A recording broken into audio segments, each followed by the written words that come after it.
Buenos días, ¿cómo estáis? Continuamos con Krishnamurti Esencial y el despertar de todos los sentidos.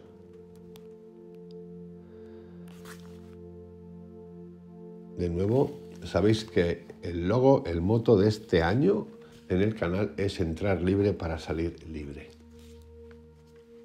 ¿Qué es la belleza?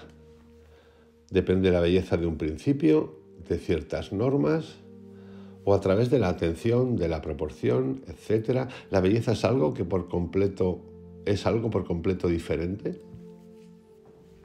Cuando uno ve las montañas, una cordillera tras otra, con el azul del atardecer, o cuando el sol, antes de otras cosas, las ilumina en el alba de la mañana, la reacción ante ese espectáculo es de gran silencio. Uno se mantiene en silencio. Hay espacio, enorme espacio entre uno y aquello, y lo del más allá. Es más, es una visión, un recreo, un paisaje que no se puede poseer, que no tiene valores gráficos, ni de trazo, ni de estilo. Está más allá de la norma, las normas y del intelecto. Al ver esas maravillosas, esas hermosas montañas recubiertas de nieve, en contraste con el azul del cielo, por un momento uno permanece en silencio. Esa belleza, esa inmensa grandeza, la majestuosidad de las montañas, hace que uno permanezca, que esté en completo silencio. Puede decirse que el impacto de la belleza al ver algo tan extraordinariamente grande, de tanta profundidad y magnitud, el impacto de esa belleza eclipsa por un momento todos nuestros problemas, dejándonos de preguntar, de preocuparnos, de hablar. No hay una entidad, no hay un ego, un mí que esté observando. En ese instante, cuando el ego no está presente, hay gran belleza. ¿Cuál es el papel del arte en nuestras vidas? ¿Por qué cualquier cosa debe desempeñar un papel en nuestras vidas? El arte más grande es el arte de vivir, no el de pintar, el de esculpir, el de los poemas, el de crear y la maravillosa literatura, si bien tienen lugar. Descubrir por uno mismo el arte de vivir es el arte más grande, supera cualquier otro rol en la vida. La armonía de la belleza es la capacidad de percepción, la capacidad de percibir, lo cual significa que uno debe ser realmente sensible. Y la sensibilidad viene de la profundidad del silencio. ¿Estamos desechando o está desechando Krishnamurti el arte, la escultura, la pintura, la novela, la literatura? No, para nada. Está llevándola a otro lugar. Está llevando el concepto, que ni siquiera es un concepto, porque es concepto en lo material, está llevando la belleza hacia otro lugar. No es aconsejable ir a la escuela o a la universidad para aprender lo que es ser sensible, o ir a que alguien nos enseñe a ser sensibles. No es posible percibir si no hay cierta profundidad de silencio. Si uno mira un árbol en silencio, hay una comunicación que no es simplemente verbal, sino una comunicación, una comunión con la naturaleza. La mayoría de nosotros hemos perdido esa relación con la naturaleza, con los árboles, con las montañas, con el mar, con todas las cosas vivas de la tierra.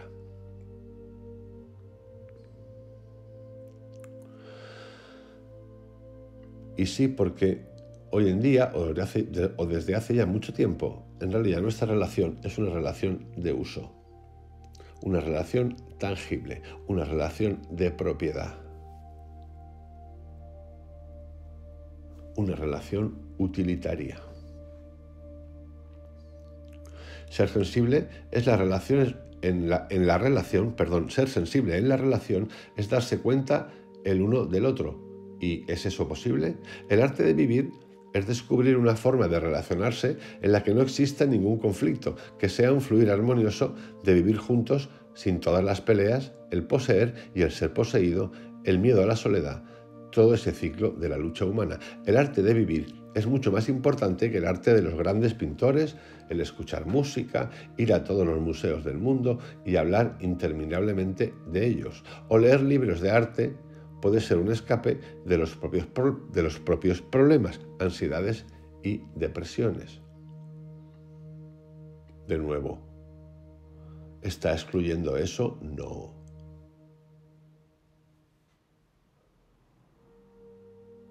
Podemos vivir una vida de sensibilidad y de profunda percepción dándonos cuenta de lo que decimos, de los ruidos, de la vulgaridad de los seres humanos. Uno aprende mucho más en el silencio que en el ruido. Eso puede parecer una ocurrencia, pero no lo es. Se necesita que uno mismo se observe con sumo cuidado, y esa observación no es posible si existe cualquier forma de autoridad. Esto es importante, si existe cualquier forma de autoridad, de buscar a otro para que nos enseñe cómo observar. Tan solo observar la forma en que caminamos, cómo hablamos, el ruido que hacemos. Entonces, de esa observación surge el arte de vivir. El arte, como dijimos, es poner las cosas juntas en armonía, es observar las contradicciones en uno, observar esos deseos tan fuertes, observar todo eso y no crear el opuesto, únicamente observar el hecho y vivir con ese hecho. Parece que esa es la forma de crear una vida de armonía. Espero que miren las montañas y no a mí. Quien les habla no es realmente importante. Lo que dice puede ser importante o no, pero cada uno tiene que descubrirlo por sí mismo.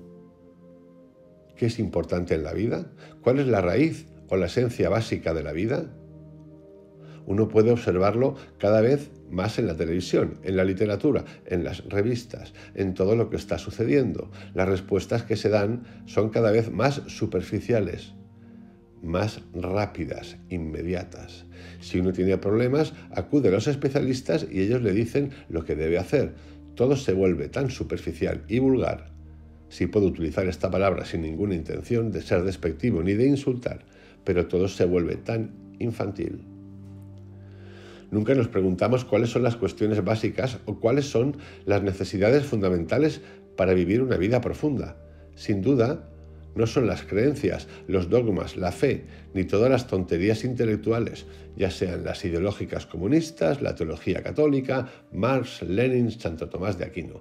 Todas son lo mismo, son teorías, conclusiones e ideologías basadas en la creencia, en la fe, en el dogma, en los rituales y yo diría que hasta en la propaganda. Y el marketing. De modo que todo esto se vuelve cada vez más superficial en la vida externa de uno. Así es como vivimos, es un hecho. No estoy diciendo nada que no sea cierto. Tenemos el maravilloso mundo del entretenimiento, de la religión, del fútbol, cualquier cosa para evadirnos, gritar, chillar y nunca tener una conversación sosegada, nunca mirar algo con tranquilidad, con delicadeza. Así pues, ¿cuál es la cuestión fundamental? La necesidad básica, lo realmente más importante en la vida de uno. ¿Puede el pensamiento darse cuenta de sí mismo? El pensamiento ha creado el pensador, separado de su pensamiento. Por eso el pensador dice: debo observar lo que pienso, debo controlar mis pensamientos, no debo permitir que deambulen. De esa manera, el pensador actúa sobre el pensamiento. Pero, ¿es el pensador diferente del pensamiento o del pensar? ¿El pensamiento ha creado al pensador? No hay pensador sin pensamiento. Por favor, es muy importante descubrir por qué existe esa dualidad en nosotros, esa oposición, esa contradicción que dice yo y el pensamiento, yo y el pensador, ese que observa y la cosa observada.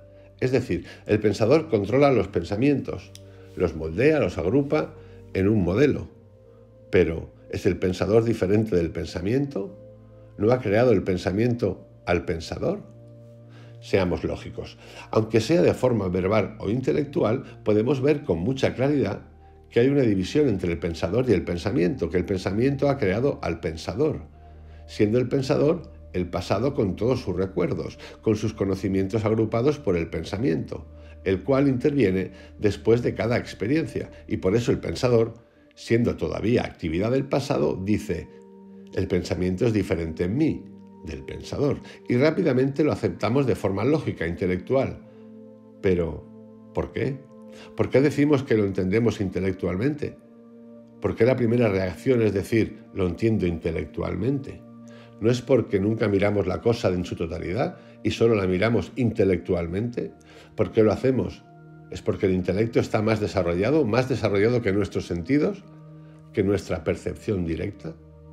Por supuesto que es así. Y se debe a que desde la infancia nos han enseñado a adquirir, a memorizar, a ejercitar ciertas partes del cerebro para registrar lo que nos dicen y seguir repitiéndolo. Por eso, cuando encontramos algo nuevo, decimos, lo entiendo intelectualmente. Nunca contactamos con lo nuevo de forma completa, como un todo, o sea, con todos nuestros sentidos despiertos. Nunca captamos lo total, tan solo captamos lo parcial.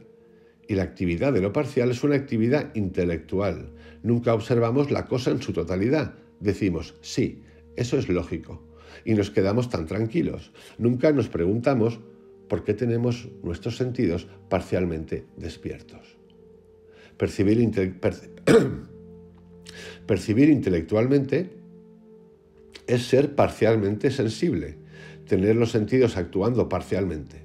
Aunque para fabricar una computadora debemos pensar con el intelecto, no necesitamos incluir las propias emociones o sentimientos, pero uno se vuelve mecánico porque está constantemente repitiendo. Actuamos de igual forma cuando escuchamos algo nuevo, lo entendemos intelectualmente, no lo captamos en su totalidad.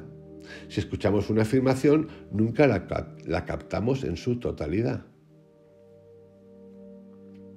¿Por qué nunca contactamos con nada? En especial cuando vemos un árbol, una montaña o el movimiento del mar, con todos nuestros sentidos plenamente despiertos. ¿Es porque siempre vivimos de forma parcial? ¿Vivimos en un área muy limitada, en un espacio interno muy reducido? Es un hecho.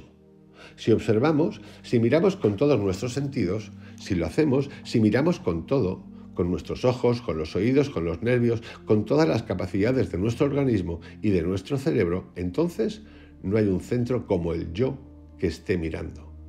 Estamos preguntando si el pensamiento puede observarse a sí mismo. Es una pregunta bastante compleja y hace falta observarla con sumo cuidado. El pensamiento, a través del nacionalismo, de las religiones sectarias, ha creado guerras, ha creado todo eso. No ha sido Dios quien ha creado la jerarquía de la Iglesia, al Papa, todas las vestiduras, los rituales, el balanceo del incienso, las velas, toda esa parafernalia en acción que sucede en las iglesias, en las catedrales. Es un producto del pensamiento, una imitación que en parte viene de los antiguos egipcios, de los antiguos hindúes, de los hebreos, pero todo es pensamiento. Por eso Dios es un producto del pensamiento.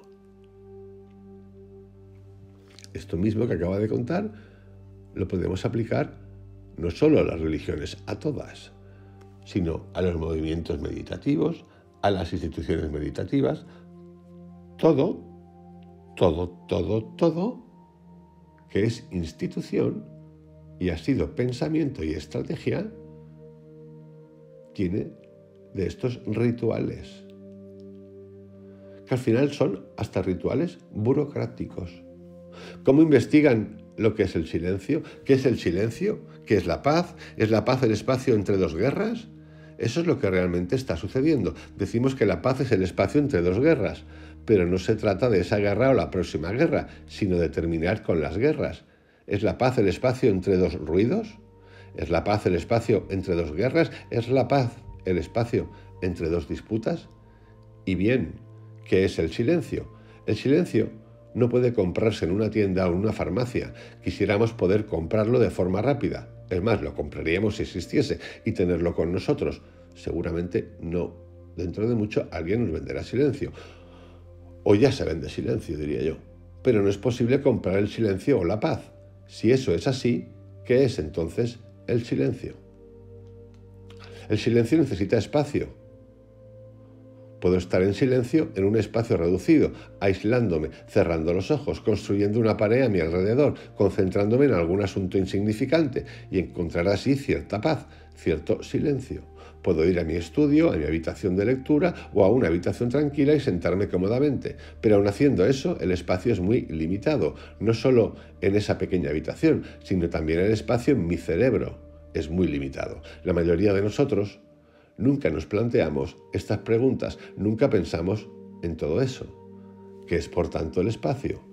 ¿Es el espacio entre dos puntos? ¿Es el espacio una dimensión limitada? ¿O el espacio no tiene centro y por eso no tiene periferia? Mientras tenga un yo, mientras tenga mis problemas, mis demandas egoístas, mí, eso es muy ilimitado, porque ese pequeño espacio es una pared que sirve para autoprotegerme, esconderme con el fin de no ser molestado, de no tener complicaciones, de no tener dificultades, etc. Para la mayoría de nosotros, el espacio del ego es el único espacio que tenemos y desde ese espacio preguntamos qué es el espacio, pero si hay límite no puede haber espacio. Eso es todo. Espacio significa silencio, pero el ruido no tiene espacio. En todo el ruido de las grandes ciudades, en la gente, en toda la música moderna, no hay espacio. En ningún lugar hay silencio, solo hay ruido, ya sea un ruido placentero o no. Pero ese no es el asunto. Y bien, ¿qué significa tener espacio?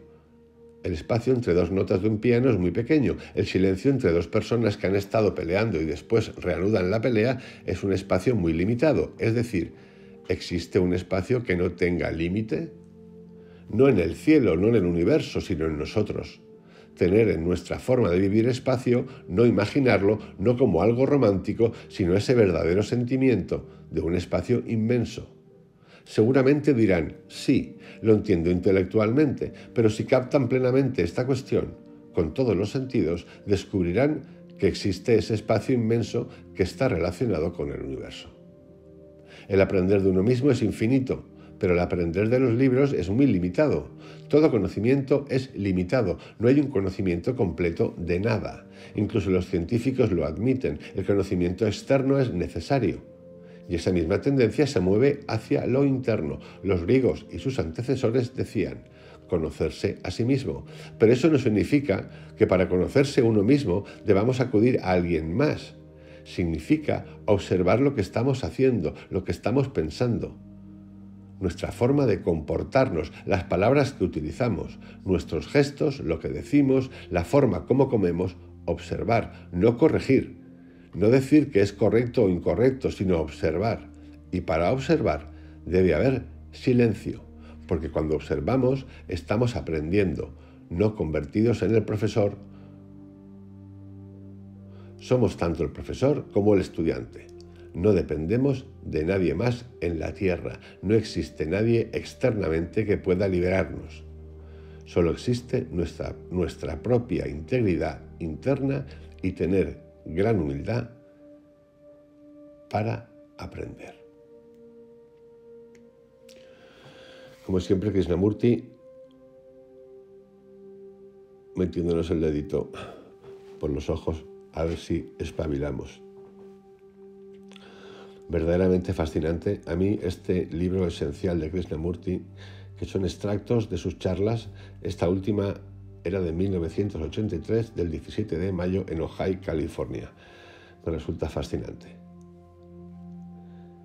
Nos preparamos para el siguiente capítulo, que tiene que ver con el amor, la libertad, la bondad y la belleza, que nos dice que son uno. Amor, libertad, bondad y belleza son uno.